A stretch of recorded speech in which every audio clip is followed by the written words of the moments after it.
interesting to me to like kind of be in a crowd of people where it's very clear that we're all coming from very different places. You know? And tell us about a Ben Frost show. What could someone expect?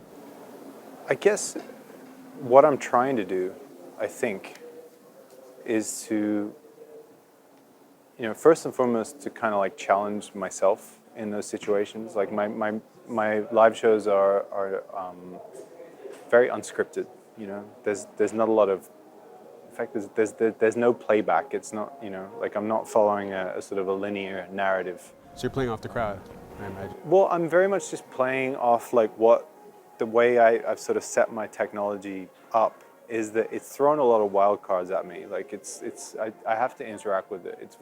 It can get very wily, and it's often a little bit sort of, it can fall apart pretty easily. So I'm always kind of like just looking for a way through it, and also just the way it interacts with a given space. You know, the room affects me hugely, obviously, and especially playing in this situation where I'm, you know, in the audience, like playing in the center of the room. It really changes the way I listen to it, because I'm very conscious of the fact that what I'm hearing is exactly what everyone else around me is hearing. It's sort of, we're in it together. Exactly, you have a 360 show, so just explain what made you think of that idea and to have, you know, be surrounded by your audience. Well, I think ultimately it probably has its beginnings in me wanting to like challenge some of these like ideas of like what performance is in these kind of spaces. You know, the kind of paradigm of electronic music performance is like constantly sort of placing people on stages above, elevating the artist above the audience. Like,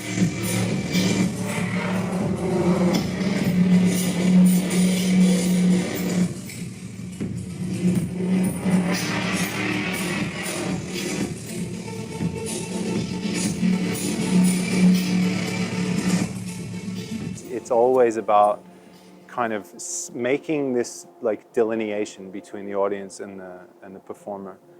And you know, my beginnings are pretty humble, you know, like garage rock bands. And so for me, like being on the floor, like being at the same level and kind of being like in proximity to the people I'm performing for is actually something that I really get a lot out of. So, I mean, I guess that's where it begins.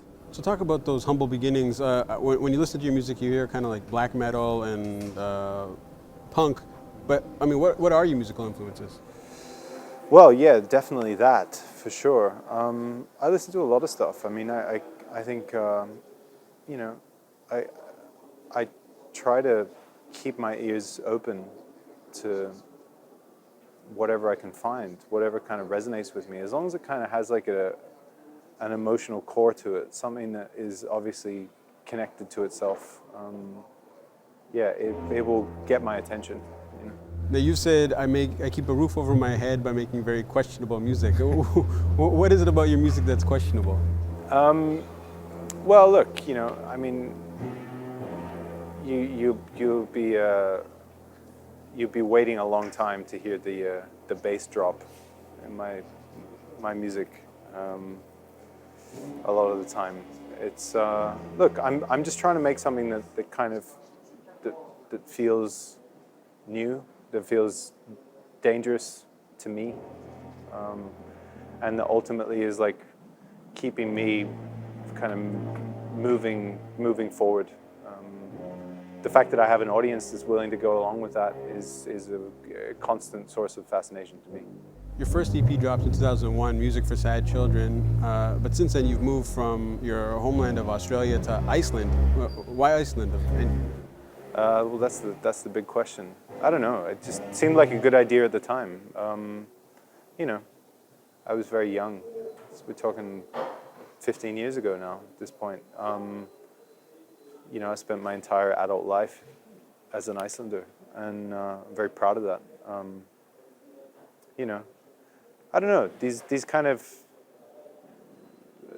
you know, finding identity in sort of these kind of ideas of nationalism is something, you know, I try not to place too much weight on it. I think when I say I'm proud of it, it's mostly that I'm kind of,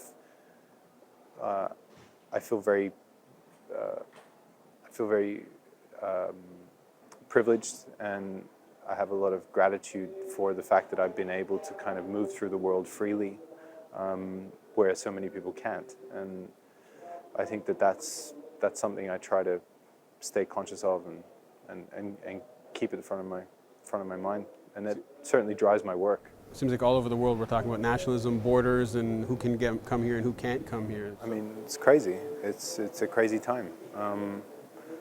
You know, it's maybe like of all of the kind of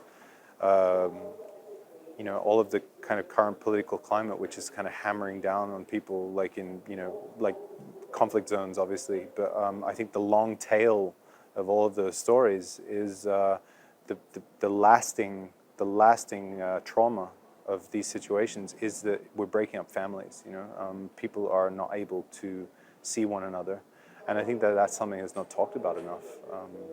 You know, is that as soon as you start dropping bombs on a place, people disperse, and they can't just go and visit each other. They can't jump on an EasyJet flight. You know, like